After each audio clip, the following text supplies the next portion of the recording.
საღამომშვიდობის მეგობრებო, მოგესალმებით ყველას. ახლა ამ წუთში ვიმყოფებით საახალწლო ღონისძიების რეპეტიციაზე. ხვალ საღამოს გაიმართება კონცერტი. ცოტა განსხვავებულ ფორმატში გვიწევს ამ ყველაფრის გაკეთება არსებული სიტუაციიდან გამომდინარე და ყველამ კარგად ვიცით თუ რა მდგომარეობაა მთელ მსოფლიოში, მხედველობაში მაქვს პანდემია, რომელსაც მთელი მსოფლიო ებრძვის და რა თქმა უნდა ეს ბრძოლა გრძელდება ჯერ არ დასრულებულა, არ მოგვიგია ეს ომი შესაბამისად იმისთვის რომ დავიცვათ ადამიანების სიცოცხლე, ჯანმრთელობის უსაფრთხოება, გადაწყვეტილება იქნა მიღებული რომ საახალწლო კონცერტი მხოლოდ სატელევიზიო ეთერით იქნება გადაცემული. ყველა ტელევიზიას ექნება შესაძლებლობა გააშუქოს, სიგნალი იქნება გაშვებული და ვინც როგორ ჩათვლის საჭიროდ, რა თქმა უნდა, ყველას ექნება შესაძლებლობა ამ კონკრეტული ღონისძიების გაშუქების. საკმაოდ საინტერესო იქნება.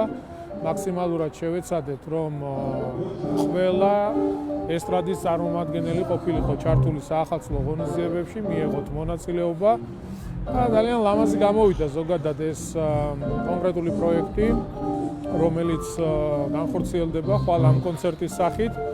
ჩემთან ერთად არის ასევე ჩემი მოადგილე ანდრია ბასილაია, რომელიც ზოგადად კულტურის მიმართულებას ხელმძღვანელობს და მინდა ანდრიასაც ვთხოვო რომ საზოგადოებას აუხსნას იმ ღონისძიებებთან დაკავშირებით, რომელიც ზოგადად ამ საახალწლო დღეების პარკლებში გაიმართება.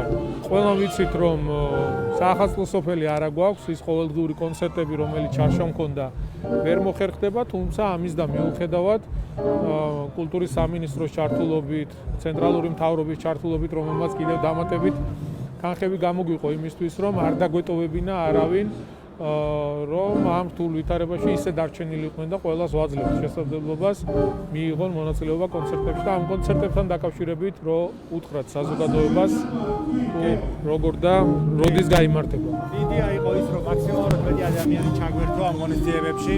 როგორც თქვენ ახსენეთ, საკმაოდ რთული ვითარება დაუდგა კულტურის სფეროს და ჩვენ მაქსიმალურად ყველასთან ვართ კონტაქტზე. დღეს ვართ გალა კონცერტის რეპეტიციაზე, რომელიც იქნება უკვე ხვალ ეთერში, თუმცა ამის გარდა ჩვენ გვექნება 7 იანვარს ეთერი რუსთავი 2-ის ტელევიზიაზე ეთერი, საშობაო კონცერტი და ასევე 14 იანვარს ტელეიმედის ეთერში იქნება ძველი ახალი წლის კონცერტი. ამის მიღმა კიდე 7 ღონისძიებას იქნება არის დაგაგმილი, რომელიც იქნება სატელევიზიო ეთერებით და ინტერნეტ სტრიმის მეშვეობით წარმოდგენილი და ამასთან დაკავშირებით ძალიან ახლო დღეებში გეტყვით ინფორმაციას თუ როგორ შეიძლება თვალი ადნოთ ამ საახალწლო კონცერტებს. ჯამში 500-მდე არტისტი იქნება და ის ტექნიკური პერსონალი ამ ღონისძიებებში ჩართული და კიდევ ერთხელ დიდი მადლობა მინდა გადაუხადო კულტურის სამინისტროს და ცენტრალურ მთავრობას ამ ღონისძიებების ჩატარებისთვის, იმიტომ რომ მართლაც ძალიან ბევრ ადამიანს დაეხმარება და შექმნის იმ საჭირო განწყობას, რომელიც ყველას ვჭირდება, რომ შევხვდეთ 20-21-ს. მადლობა ანდრია. ძალიან ლამაზია ეს სივრცე, რა თქმა უნდა, ძველი თბილისის ფონზე, სადაც ულამაზესი ხედები იშლება ჩვენი ქალაქის. აი სივრცეს რო ვაჩვენოთ, რომელიც არის მოწყობილი თვალინდელი კონცერტისთვის, ძალიან ულამაზესია. და ყველა იმ ადამიანს მინდა ძალიან დიდი მადლობა გადაუხადო, ვინც ღონისძიებებში ჩართულია. ასევე არტისტებს მონაწილეობას მიიღებს და ყველა იმ ადამიანს, ვინც იშრომა, მოაწესრიგა და გაალამაზა ეს სიტუაცია. ეს აჩვენებს თუ შეიძლება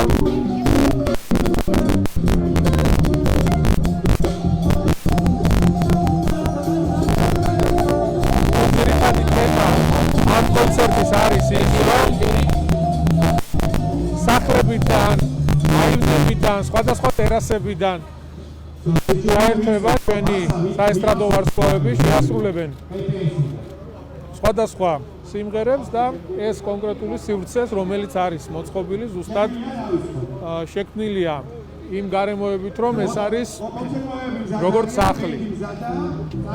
და აივნებიდან გვექნება შესაძლებლობა ვიხილოთ სხვადასხვა მომღერლები. ნუ ეხლა ამ წუთში მიმდინარეობს რეპეტიცია ხვალინდელი კონცერტისთვის და ხვალ მოსახლეობას შევთავაზებთ ძალიან ლამაზ საღამოს, ასე რომ დაელოდეთ და ყველანი ტელევიზორთან არ გვაქვს იმის შესაძლებლობა რომ ქუჩაში გამოვიდეთ, შევხვდეთ ერთად როგორც ეს გასულ წელს ხონდა რესპუბლიკის მოედანზე, სადაც ყველანი ვიყავით შეკრებილები და ერთად უყურებდით ამ საახალწლო კონცერტს, თუმცა ყველა ხვდებით რომ დღეს მართლაც განსხვავებული რეალობა და განსხვავებულ მდგომარეობაში გვიწევს ცხოვრება და მოღვაწეობა, ასე რომ დღეს ყველაზე მთავარი არის გავიცვათ ერთმანეთის ჯანმრთელობა და სიცოცხლის უსაფრთხოება.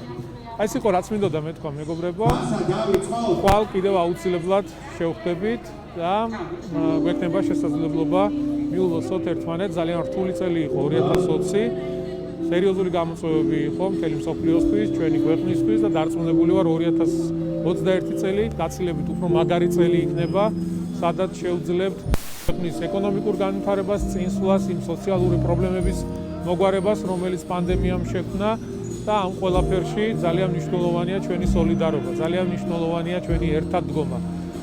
არაერთი მაგალითი შემიძლია მოვიყვანო თუ რამხელა ძალა აქვს სოლიდარობას, რამხელა ძალა აქვს ერთადდგომას. ყველა იმ რთულ ვითარებაში, რომელიც ჩვენს ქვეყანას თავს დაატყდა, ჩვენ ყოველთვის თავაწეულები გამოვედით ჩვენი ერთობით და სოლიდარობით. ასე რომ ძალიან მაგარი გზნობაა ეს სოლიდარობა, სიკეთის კეთება, ერთმანეთის მხარდაჭერა და ერთმანეთის თანადგომა. მინდა ყველას მშვიდობიანი საღამო გისურვოთ და ხვალ უკვე კონცერტზე შევხვდებით ერთმანეთს და გვექნება შესაძლებლობა მიულოცოთ ჩვენი ქვეყნის მოსახლეობას. აბა დროებით.